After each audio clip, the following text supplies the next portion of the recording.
মঞ্চে উপস্থিত কংগ্রেসরা, আমার খুব দীর্ঘ বলার নেই, এরপরে কংগ্রেস কর্মীরা আছেন বলবেন, কিন্তু বিকাশটা যে কথায় শেষ করলেন আমি আমার ঠিক অতটা ক্ষমাশীল তৃণমূলের প্রতি হতে পারছি। আমরা বলছি বিজেপির বিরুদ্ধে আমরা লড়বো, আর আরএসএস বিজেপির বিরুদ্ধে কেউ যদি লড়তে চান তারা তৃণমূলের পতাকাটা বাড়িতে রেখে এসে তারপর আমাদের মিছিলে আসবেন। আমরা একবারের জন্য ক্ষমা করি। যারা বিজেপির বিরুদ্ধে লড়তে চান তারা আগে দাঁড়িয়ে বলবেন 2011 সালের পর থেকে পাড়ায় পাড়ায় গ্রামে গ্রামে আমাদের যে শহীদ তৈরিগুলো গড়ে উঠেছিল, 2011 সালের পর আমাদের যে পার্টি অফিসগুলো ঘুরিয়ে দিয়েছেন, ভেঙে দিয়েছেন, আমাদের ছাত্রগুলো কমরেডদের লাশ পুরাতাম আমরা 11 সালের পর প্রতিদিন গুনতে হতো আজকে কতজন মারা গেছে, কালকে কতজন মারা গেছে।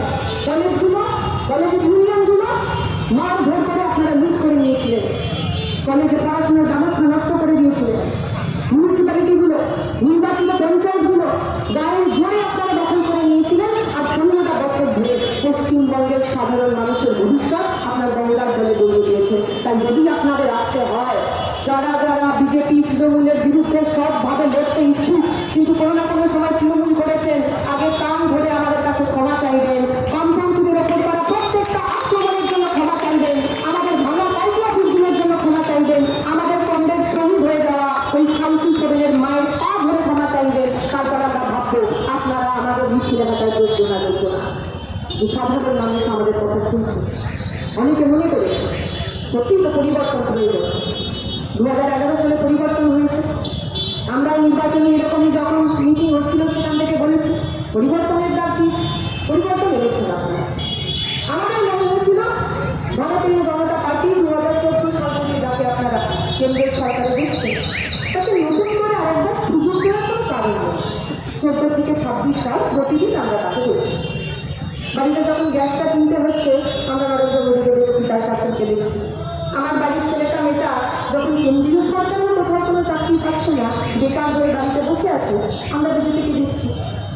যখন ধর্মের নামে জাতের নামে হানাহানি হচ্ছে, এই পশ্চিমবঙ্গের মাটি যাতে 2011 সাল অব্দি কোনো দাঙ্গা হয়নি, তাতে যখন প্রতিদিন দাঙ্গা তাকে করতে হচ্ছে, আমরা বিজেপিকে দেখছি।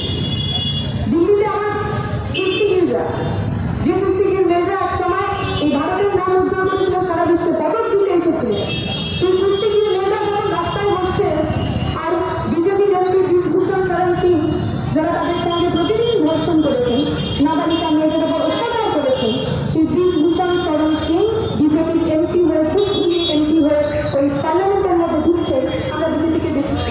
অনেকের তা মনে হয়েছে এই সমস্ত দেখা হয়তো যথেষ্ট নয়, তারা সময় দিয়েছে 5-6 বছর আগে আপনি আমরা সবাই দিয়েছি। কিন্তু আমরা এটুকু বলে দিতে চাই যে নতুন সরকার নির্বাচিত হয়েছে, আপনাদের অনেক অনেক শুভেচ্ছা। এই এলাকা থেকে যিনি নির্বাচিত হয়েছেন তাকে অনেক অনেক শুভেচ্ছা। শুধু এটুকু কথা বলার, জনমুখী কাজে যেমন আমাদের সহযোগিতা পাবে, তেমন যে কোনো জনবিরোধী কাজে আপনার চোখে রেখে আপনার সামনে আমরা দাঁড়িয়ে থাকবো, আমরা লড়াইয়ে থাকবো। তৃণমূল দাঁড়িয়ে থাকবে কি থাকবে না আমরা জানি না, কিন্তু লাল ঝান্ডা এক পাও পিছনে থাকবে না। লাল ঝান্ডা প্রতিদিন সাধারণ খেতে খাওয়া মানুষের কথা নিয়ে রাস্তায় থাকবে। আমরা যখন এখানে কথা বলছি উল্টো দিকেই লেগে ঐতিহাসিক মূর্তি, নানা ধরনের গল্প আছে। একদম শেষ ঘটনাটা মধ্যে আমরা সবাই দেখেছি, নির্বাচনের পরে বিজেপি জিতেছে, হঠাৎ করে তাদের মেরুমেরু গায়ে গেরুয়া আবির মাখিয়ে দিয়েছিল, দেখছিল তো? আমাদের যে কংগ্রেসরা ছিলেন, এই এলাকার কংগ্রেসরা সম্ভবত সুবিধার ফেসবুক লাইভ থেকেই আমরা দেখছিলাম। আমাদের কংগ্রেসরা মারামারি করেনি, আমাদের কংগ্রেসরা কাউকে জবাই করার ডাক দেননি, আমাদের কংগ্রেসরা দাঙ্গা করার ডাক দেননি, কারণ আমাদের কংগ্রেসরা এই লেনিনের মূর্তিকে খানিকটা সন্তান স্নেহে আগলে রেখেছিলেন। আমরা মনে করি এটাকে রাজনৈতিক সংস্কৃতি বলে। ওই মূর্তিটা যদি সেনাপ্রসাদের হতো আর বিগত দিনে যদি পশ্চিমবঙ্গে বামপন্থীরা নির্বাচনে জিতত, আমি বিজেপির বন্ধুদের কথা দিতে পারি আমাদের বিচার মিছিল যেত আর আমাদের কংগ্রেসরাই আপনাদের মূর্তি ব্যারিকেড করে রাখত, আপনাদের মূর্তির গায়ে আমরা একটু লাল আবির মাখাতে যেতাম না, কারণ আমাদের রাজনৈতিক শিক্ষা, আমাদের রাজনৈতিক সংস্কৃতিটা আমাদের শিখিয়েছে। যারা এসছেন নতুন নতুন বিজেপি হয়েছেন, আমরা বলবো আপনার এই রাজনৈতিক সংস্কৃতি, পশ্চিমবঙ্গের সংস্কৃতি, বাংলার সংস্কৃতি সমস্যা শিখুন। পশ্চিমবঙ্গে ঢুকে দাঁড়িয়ে বামপন্থীরা আগামী 5টা বছর রাস্তায় থাকবে।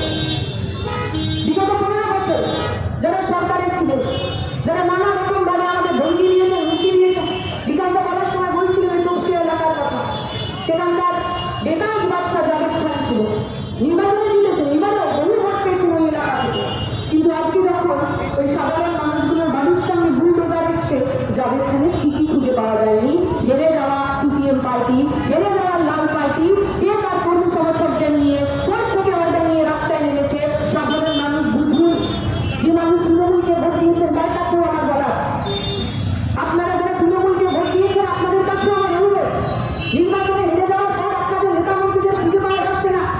নির্বাচনে হেরে যাওয়ার পর এই এলাকার যিনি এমএলএ ছিলেন তিনি কতবার আপনার তারা এসছেন, কতবার এলাকায় মিটিং করেছেন আমি জানি না, কিন্তু এই মঞ্চের দিকে তাকিয়ে দেখুন, কংগ্রেস বিকাশ রঞ্জন ভট্টাচার্য হোক অথবা কংগ্রেস প্রার্থী প্রতিনিধিরা নির্বাচনে হারুন অথবা জিতুন, মানুষের লড়াই থেকে ওরা পিছিয়ে হাতে নেই। মানুষের লড়াইয়ে, আপনাদের লড়াইয়ে, আপনাদের কথা বলার জন্য রাস্তায় নেমেছে। পরের বার ভোটের আগে ভাববেন তাদেরকে আপনার মূল্যবান ভোটটা দেওয়া উচিত, আর তাদেরকে ভোট দিলে আসলেই ভোটটা নষ্ট হয়। আপনাদের এখানে আসার আগে উত্তরবঙ্গ পুরসভার সামনে আমাদের মিটিং চলছে। মজার ঘটনা, যখন আমাদের নির্বাচন চলছে বিভিন্ন জায়গায় পুরসভার যে কর্মচারীরা তারা এসে আমাদের বললেন যে তাদের মাইনে হয় না, 10 বছর 12 বছর 14 বছর কাজ করছেন, কন্ট্রাক্টুয়ালে কাজ করছেন, চাকরি পাওয়া হচ্ছে না, বেতন বাড়ে না, বোনাস সঠিক সময় পান না, যে ইনক্রিমেন্ট হওয়া উচিত বেতনের চিন্তা পর্যন্ত হয় না, দুঃখে আছেন, যন্ত্রণা রয়েছে। তারপরে তৃণমূলের দাদাগিরি, তৃণমূলের নেতা হয়ে আপনাকে কখনো তৃণমূলের ঝান্ডা লাগাতে যেতে হবে, কখনো তৃণমূলের কাউন্সিলর বা কন্ট্রাক্টর তার হয়ে কাজ করতে যেতে হবে।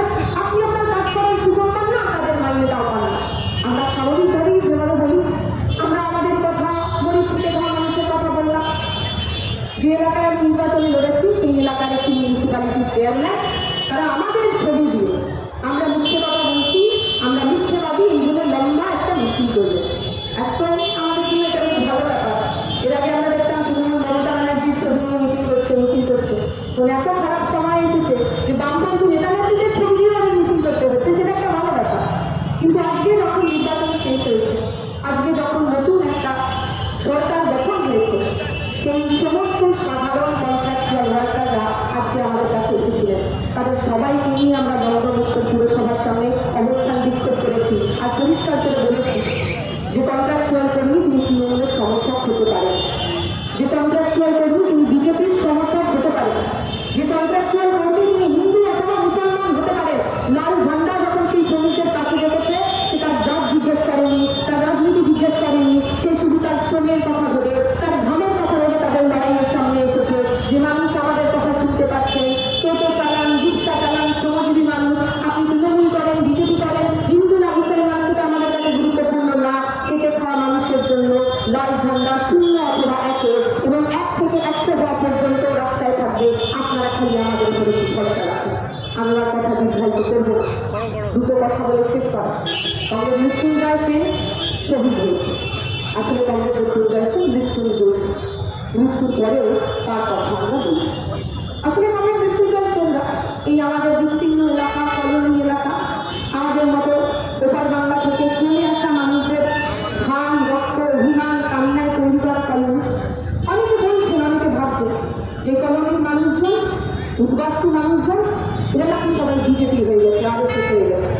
অনেকে বলছে যে এরা তো সবাই বিজেপির সঙ্গে থাকবে, এরা আবার অন্যদিকে থাকবেন কেন? আমি তাদের সবটাই কিন্তু ইতিহাস মনে করে দিতে চাই, এই যাদবপুর কালীগঞ্জ এলাকার ইতিহাস মনে করে দিতে চাই। ওটা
আন্দোলনের ইতিহাস, গরিব খেটে খাওয়া শ্রমজীবী মানুষের মাথা না ঝুঁকিয়ে মাথা উঁচু করে বাঁচার ইতিহাস, যে ইতিহাস জ্যোতিবাবুরা আমাদের শিখিয়ে গেছেন, যে ইতিহাস হরে কৃষ্ণকুমাররা আমাদের শিখিয়ে গেছেন, যে ইতিহাস আমাদের কলোনিতে অনেক নাম না জানা যে শহীদ বেদিগুলো আছে, সেই শহীদ বেদিগুলো শিখিয়ে গেছে।